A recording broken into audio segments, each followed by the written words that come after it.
नमस्ते दोस्तों, स्वागत है आप सबका इंडियन डिश बाय देव में। आज मैं आपके लिए फिर से एक बार लेकर आई हूँ नाश्ते की रेसिपी। आप भी इस रेसिपी को एक बार जरूर ट्राई करें और अगर आपको हमारी रेसिपी अच्छी लगे तो लाइक करें, शेयर करें, सब्सक्राइब करना बिल्कुल ना भूलें ताकि आने वाले वीडियो आप तक पहुँचते रहे। इस रेसिपी के लिए हम यहाँ पर लेंगे इस कटोरी से 1 कटोरी गुड़। आपके लिए हम इसी कटोरी का इस्तेमाल करेंगे। आप चाहे तो किसी भी प्याली या फिर कप का भी इस्तेमाल कर सकते हैं। गुड़ को हमने इस तरह छोटे छोटे टुकड़ों में काट लिया है ताकि ये गुड़ जल्दी पिघल जाए। आप चाहे तो उसे तोड़ कर भी डाल सकते हैं। अब हम गुड़ को 5 इन में डाल देंगे। अभी हमने गैस को ऑन नहीं किया है। नाप के लिए हम इसी कटोरी से 1.5 कटोरी पानी का इस्तेमाल करेंगे। अगर आपको मीठा ज्यादा पसंद है तो आप 1 कटोरी पानी का इस्तेमाल करें और अगर मीडियम तो फिर आप 1.5 कटोरी, और अगर और ज्यादा आप फीका खाना पसंद करते हैं, यानी थोड़ा और लाइट खाना पसंद करें, तो इसके लिए आप 1 कटोरी गुड़ में 2 कटोरी पानी का इस्तेमाल कर सकते हैं। इस टाइम हमने गैस को ऑन कर दिया है, यानी गैस को चालू कर लिया है और हम लगातार चलाते हुए गुड़ को अच्छी तरह पिघला लेंगे। हमें गुड़ की कोई चाशनी वगैरह नहीं बनानी, बस गुड़ को ओनली पिघलाना ही है। गुड़ को पिघलने में बहुत ज्यादा टाइम नहीं लगता है, ये 1.5 से 2 मिनट में पिघल जाता है। हमारे गुड़ अच्छे से पिघल चुके हैं, आप देख पा रहे होंगे। तो चलिए अब इस गुड़ के पानी को ठंडा होने के लिए रख देते हैं और जब तक गुड़ का पानी ठंडा हो रही है तब तक हम आगे की तैयारी कर लेते हैं। अब हम यहाँ पे एक छलनी ले लेंगे, बारीक छेद वाली। इससे हम चाय वगैरह छानते हैं ना, ये वही छलनी है। उसके बाद हम यहाँ पे गुड़ वाले पानी को छान लेंगे ताकि इसमें गन्ने की जस से जो गुड़ बनती है, इस वजह से कई बार इसमें रह जाते हैं गन्ने के टुकड़े वगैरह, तो इसमें वो निकल जाए आसानी से। आप देख पा रहे होंगे इसमें हल्की सी टुकड़े सी है, तो ये खाने में अगर जाता है तो थोड़ा नुकसान टाइप का, नीचे का मिट्टी भी होती है, तो इसलिए इसे छान लेना बहुत ही जरूरी है। अब हम यहाँ पे इसी कटोरी से, जिस कटोरी से हमने गुड़ लिया था, जैसे कि मैंने आपको पहले बता दिया, हम नाप के लिए एक ही प्याली या फिर कप का इस्तेमाल करेंगे। तो मैंने यहाँ पे 1 कटोरी मैदा लिया है। इसी कटोरी से 1 कटोरी और ले लेंगे और अगर हमें कम पड़ेगा तो हम बाद में और इस्तेमाल करेंगे। फिलहाल हमने यहाँ पे 2 कटोरी मैदा का इस्तेमाल किया है। साथ में हम यहाँ पर लेंगे तिल। मैंने यहाँ पे 50 ग्राम के लगभग तिल लिया है। ये धुली हुई तिल है। तिल 2 तरह की आती है, एक तो हल्का सा काला होता है जो देसी कहते हैं, ये वो तिल है, इसमें काला नहीं आता, ये ओनली व्हाइट ही होती है। तो चलिए इसे भी हम डाल देते हैं। हम यहाँ पे सारे सामग्री को हाथों की सहायता से एक सॉफ्ट डो बनाकर तैयार करेंगे।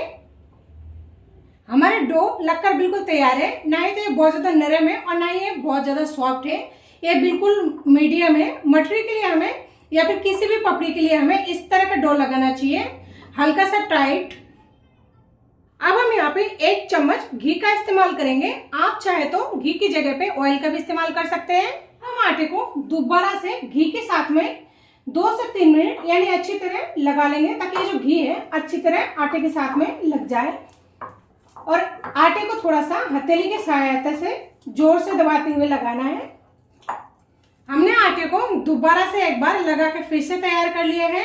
तो चलिए अब हम इसके छोटे छोटे लोए तोड़ लेंगे, इतने बड़े साइज की, यानी 2 रोटी जितना।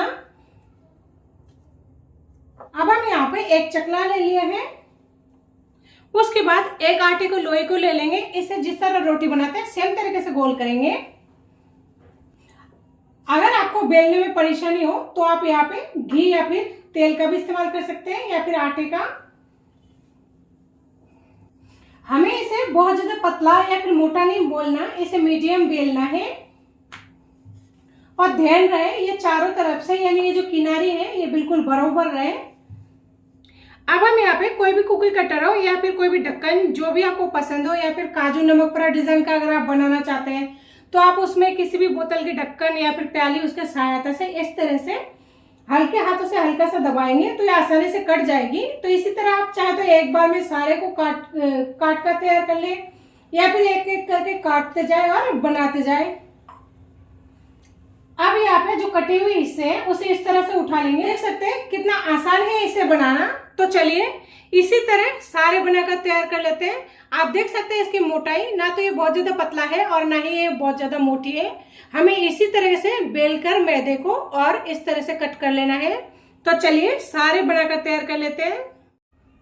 हमने सारे मटेरियल को बेलकर तैयार कर लिया है। तो चलिए अब गैस की तरफ चलते हैं।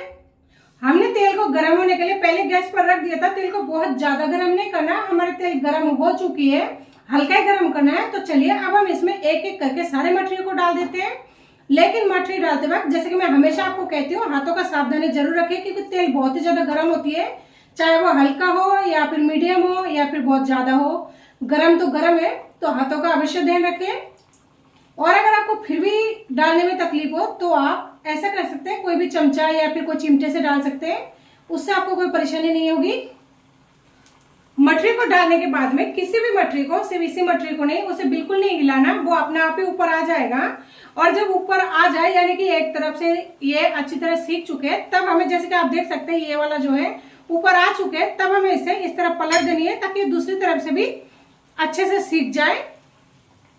मटरी को सेकते वक्त, किसी भी मटरी को सेकते वक्त आप किसी भी चीज को अगर चाहते हैं बहुत ही ज्यादा क्रिस्पी और खस्ता बने, इसके लिए आपको पूरे प्रोसेस में, यानी जिस टाइम आप तेल में डाल देंगे उसके बाद में उतारने तक आपको गैस पर ही फ्राई करना है, तभी आपका जो भी मटरी वगैरह होगा वो खस्ता बनेगी और क्रिस्पी बनेगी। हमें मटरी को धीमे गैस पर पकाते हुए लगभग 10 से 12 मिनट हो चुके हैं। आप देख पा रहे होंगे हमारी जो मटरी है अच्छी तरह गोल्डन ब्राउन कलर का हो चुके हैं। हमें इसी तरह मटरी को उतार लेना है, और अगर आप इससे ज्यादा पकाएंगे तो ये जल सकती है। तो चलिए इस मटरी को हम उतार लेते हैं और इसी तरह सारे मटरी बनाकर तैयार कर लेते हैं। तो दोस्तों तैयार है हमारे गर्मा गर्म मटरी, या फिर आप टी टाइम स्नैक्स जो भी आप कहना चाहें वो कह सकते हैं, तैयार है। आप इसे 2 से ढाई महीने तक स्टोर करके खा सकते हैं। लेकिन ध्यान रहे आप इस नाश्ते को या फिर किसी भी नाश्ते को ठंडा होने के बाद ही अच्छी तरह किसी भी एयर टाइट डब्बे में रखें, तभी ये ज़्यादा दिन तक स्टोर होंगे। और गीले हाथों का इस्तेमाल ना करें।